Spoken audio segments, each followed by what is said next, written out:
Verbal and physical attacks against Muslims in Europe and the United States have increased dramatically, according to several major studies. Violent rioting brought Birmingham city centre to a standstill as rivals groups of protesters clashed yesterday.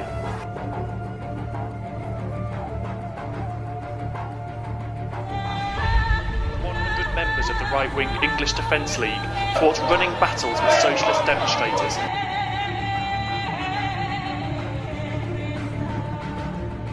We're doing it to stand up against Islamic extremists who have been unchallenged in our country for 10 to 15 years. They're recruiting on our streets, in our universities, in our colleges, and the government are doing nothing about it. And to be honest, we don't feel the Islamic community are doing anything about it.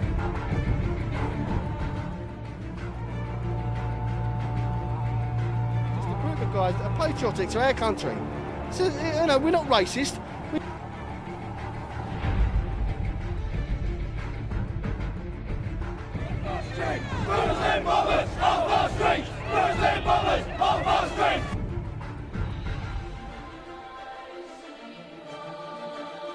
The EDL are now being urgently investigated by various police forces attempting to discover who they are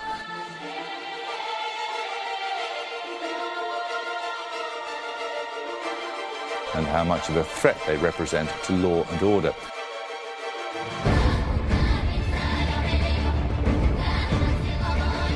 Fascist campaigners say they're mainly hooligans.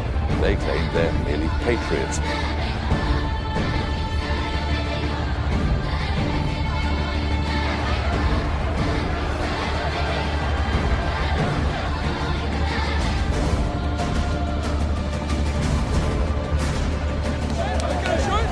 Exactly, that's why we fucking said Donald was pissed off.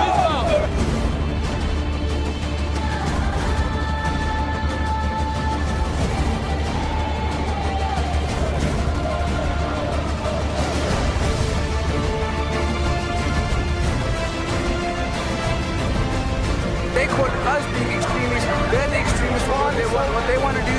They want to take us out. They're the extremists, not us.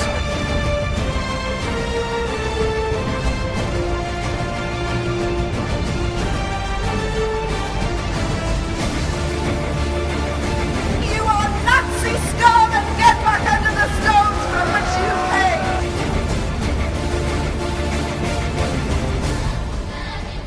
Thousands of Muslims encircled Harrow Mosque in northwest London after rumours that it was about to be bombed spread like wildfire.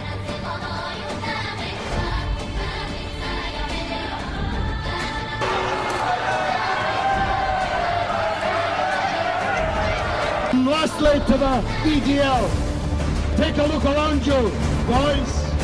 Take a look around you at this crowd.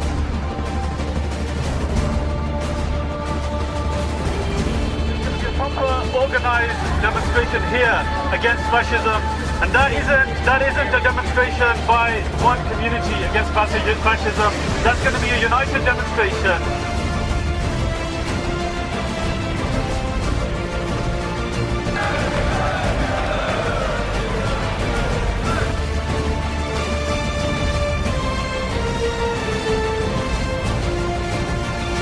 Second World War, you lot were fighting fascism. How could you be allowing a fascist party to exist in the UK today?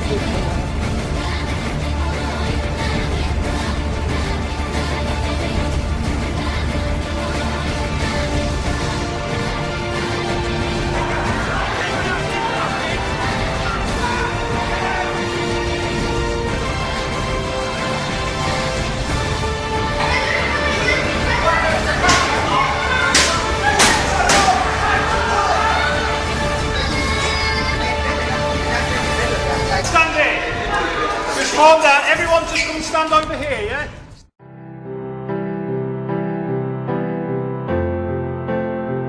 Because the same people who say they don't like Muslims and they don't like Islam. So this isn't about religion, it's about racism.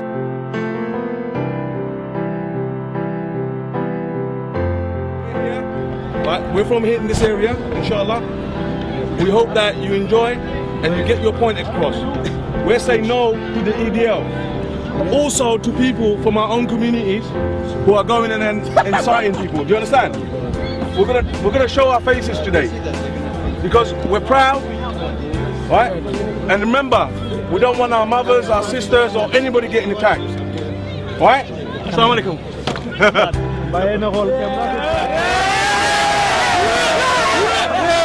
All right, go. We've got black, white, Asian, Muslim, non-Muslim, everybody is here.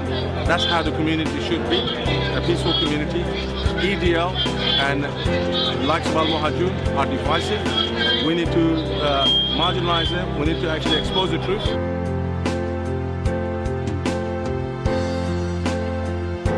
Smash the attempt of extremists outside.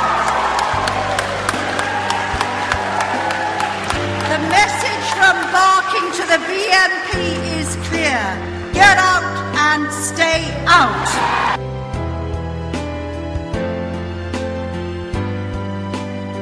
The focus of this demonstration is this, Harrow's newly built central mosques. They'd claimed 200 would come. In the end, it was just a handful. Waiting for them, 1,000 young Muslims and anti-fascist campaigners.